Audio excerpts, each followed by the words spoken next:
ওই দাও অর্ডার বাচ্চা করে কি মামা এডি করো না সাবান বিক্রেতা আপা তুই কি এডিরে পানিতে ভিজায় আধা ঘন্টা হ্যালো আসসালামু আলাইকুম সবাইকে আশা করি ভালো আছেন। আজকে আমার ভার্সিটির প্রেজেন্টেশন দিতে রেডিমেড ভার্সিটির উদ্দেশ্যে রওনা দিয়ে বললাম। আজকের টপিক হচ্ছে কি একটা প্রোডাক্ট নিয়ে গেছি কিভাবে সেল করা যায় এই বিষয়ে আমাদেরকে প্রেজেন্টেশন দিতে হবে এবং তার মধ্যে পোলাপেন যা করে পোলাপেন ঘরের কফি মেশিন থেকে শুরু করে সাবান কেক এবং কেউ তো কিছুর কন্টেন্ট না পায় ডাইরেক্ট ডাবের পানি বইরে নিয়ে আসে বোতলে। রুচি সসের বোতলের মধ্যে কেমন ডাবের পানি বইরে নিয়ে এলি স্যাররে কি কইব এখন ওরা কইতেছে যে স্যার আইলি তারা শুনতে পারবে এখন কিছু কমু না এটা সারপ্রাইজ থাক। তাই এইটা শুনে আমরা আরো যারা প্রোডাক্ট নিয়ে আসছি ওগুলো দেখতে চলে গেলাম। বান্ধবী নিয়ে আসে ঘর থেকে স্পা সাবান সেটা আম করে দেখাইতেছে কেমনে পানির মধ্যে দিলে সাথে সাথে স্মেলের সাথে সাথে কেমন ঘন ফেনা উঠবো ওকে প্রোডাক্টটা দেখার ট্রাই করলাম।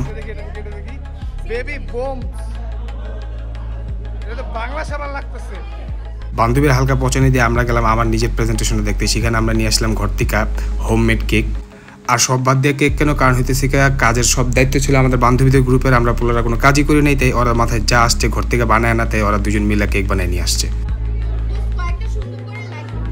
এ হচ্ছে আমাদের বন্ধু ডাবের পানি বিক্রেতা যে এখানে খুব গর্বের সাথে স্যারের কাছে এক্সপ্লেন করতেছে যে কীভাবে রুচি সসের বোতল খালি করে ওটার মধ্যে ডাবের পানি ভরে উপর দিয়ে একটা লেবেল লাগায়া সে কীভাবে এটা বিক্রি করে।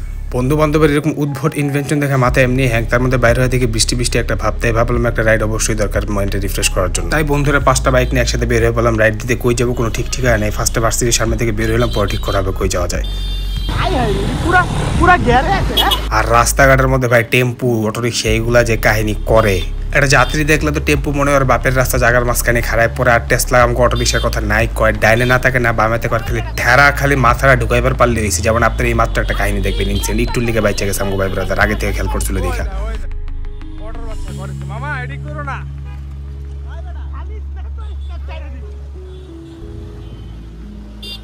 প্রথমে ঠিক হলো আমরা 1 নম্বর বন্ধু এরিয়াতে যাবো পরে ওখান থেকে ঠিক করবো কি করা যায় না করা যায়। তাই আমরা 1 নম্বর উদ্দেশ্যে রওনা দিয়ে দিলাম।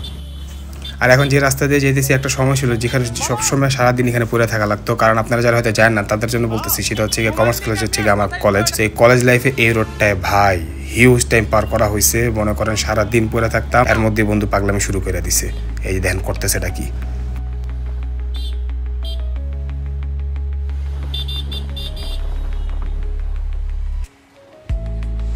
পুরো মিসব্যালেন্স হয়ে গেছিল ভাই তোমার লড়াতে মিয়া কি কম তো পুরো ঘিচকা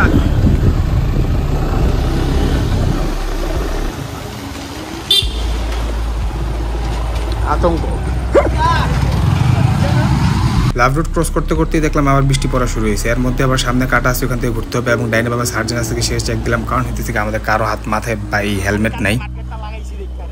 আরে মামা নালে আমার সাদা আমার তো মাথায় নাই তোমার এই সাদা সার্জেন আছে নাকি সেটা চেক দিয়ে আস্তে করে চিপায় পার হয়ে গেলাম। যদিও সবাই পার হয়ে গেছি কিন্তু একজন বাকি রয়ে গেছে তার জন্য একটু স্লো করা লাগলো আর কি আমাদের।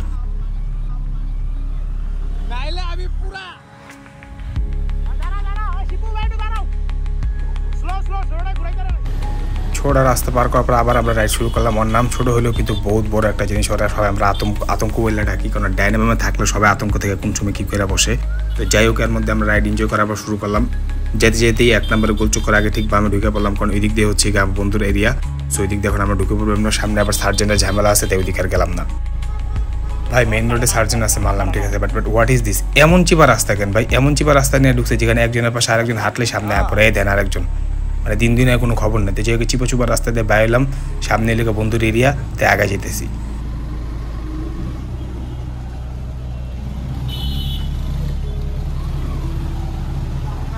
এই যে আতঙ্ক কইলাম না মানে ওই সামনে থাকলে ডাইনামে থাকলে মনে করেন ভাই জীবনটা আতঙ্কতে ঘুরে থাকে। মানে একটা আতঙ্ক না একটা দিবই হয়।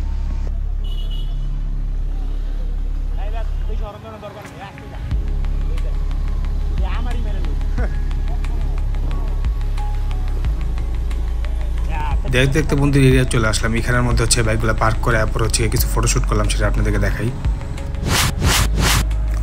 পরে অতিরিক্ত বৃষ্টি চলে আসার কারণে ব্লগ আর কন্টিনিউ করতে পারিনি তাই আজকের জন্য এখানে শেষ করেছিলাম। এতক্ষণ যেহেতু দেখেছেন ভালো লাগলে অবশ্যই ফিডব্যাক দিতে ভুলবেন না যাতে সামনে আপনার জন্য আরও ভালো কিছু নিয়ে আসতে পারি।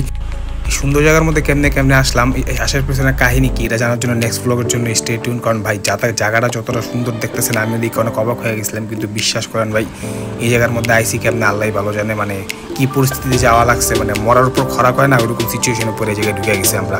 তো যাই হোক ঢোকার পরে দেখলাম জায়গাটা সুন্দর ভালো লাগলো কিন্তু জায়গাটা কীভাবে আসলাম এই নিয়ে নেক্সট ব্লগে থাকবো। আল্লাহ হাফেজ।